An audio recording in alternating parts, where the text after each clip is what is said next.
Guys, this is really shocking. Ripple CLO dismisses settlement rumors.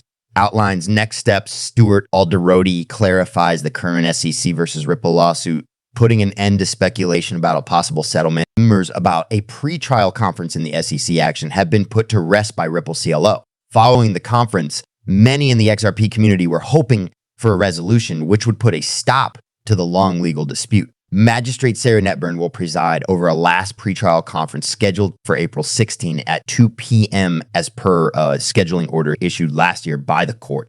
The pretrial session was seen by many XRP fans as a sign of potential settlement talks for the lawsuit. However, Ripple's chief legal officer put an end to these speculations.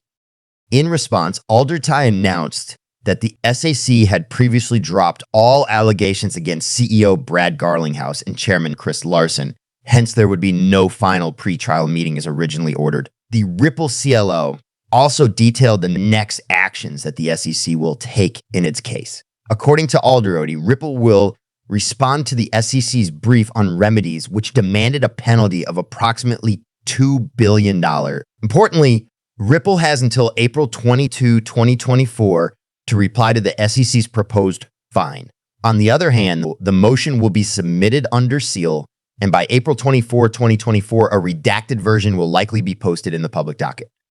The SEC will also submit its response to Ripple's opposition by May 6, 2024, according to Alderodi. The possibility of a settlement in the SEC versus Ripple case has recently been the subject of several discussions. This follows a settlement conference that was convened on March 29 by the involved parties. Some XRP aficionados have hypothesized that a settlement in the lawsuit could happen soon, even though the conclusion of the meeting was unknown at press time. All of this speculation was fueled even more by the recent April 11th closed-door meeting of the SEC. In addition, prominent XRP user Ashley Prosper laid forth numerous arguments as to why the SEC Ripple case is likely over, one of which being the postponement of the distribution of 500 million XRP from escrow.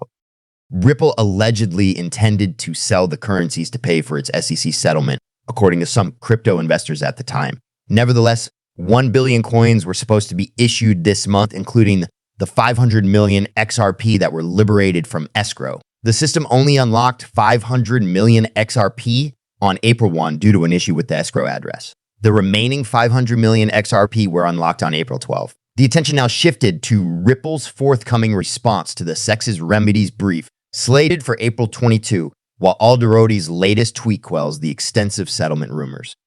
It is believed that Ripple will use a decision from the SEC versus Gobble case, which was handed down by the Second Circuit, to support its position that disgorgement should only be paid to institutional clients who have actually lost money due to their XR purchases.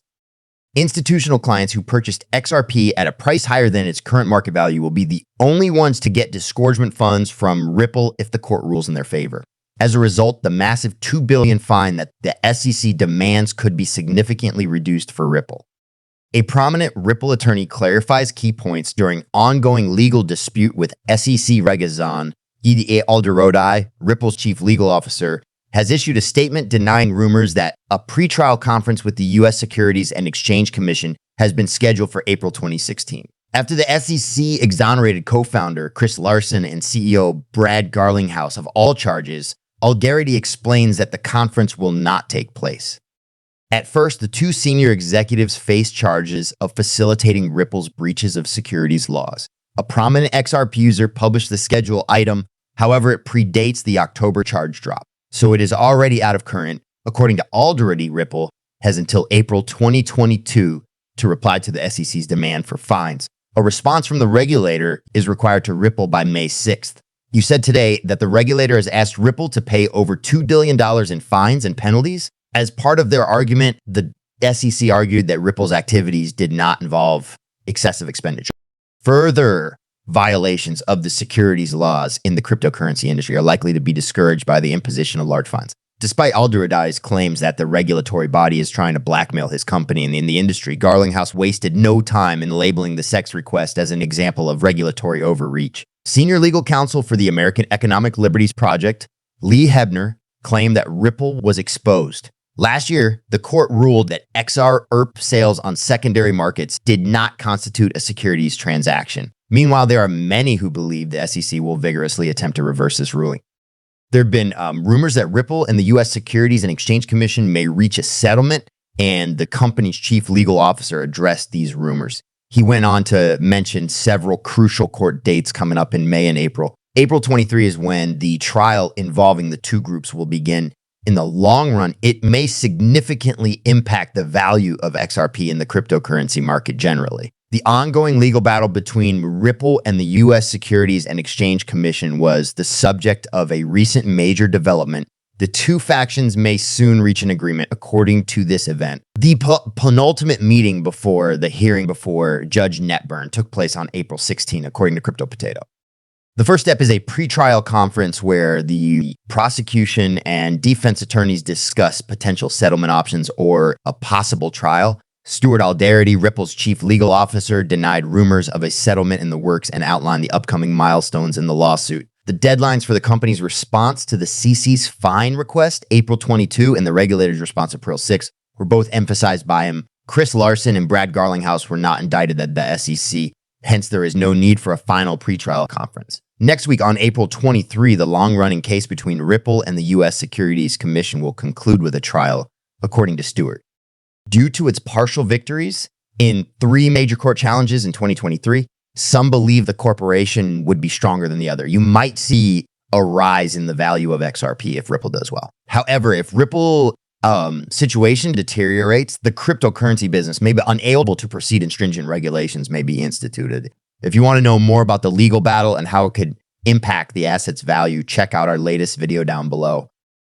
Stewart further clarified that the asset itself is not a security. The focus instead is on the panel discussions, offer, and sale. Some of the participants, including DLX Law's Lewis Cohen and Polygon's Rebecca Redding, had contrasting viewpoints. Regarding the practical implications, Stewart faced a challenge from Reddy, Polygon's legal counsel. When Stewart made the assertion that the token and everything surrounding it are evaluated for security status, it brought to light a recurring area of disagreement between the cryptocurrency sector and regulatory agencies. Stewart questioned directly about this. Despite this explanation, the panelist was unsatisfied.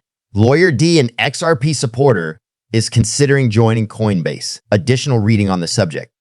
A frequent criticism raised by proponents of Bitcoin. Lewis Cohen of DLX Law argued in a lawsuit brought by the SEC that the agency's approach would lead to regulation through enforcement. Cohen argues that Judge Follett's interpretation of securities legislation in his most recent ruling on Coinbase may be out of sync with the way digital asset markets actually work. Regarding the real-world implications of securities law, Cohen brought this up. During the course of the conversation, one of the underlying issues confronting the cryptocurrency industry was raised.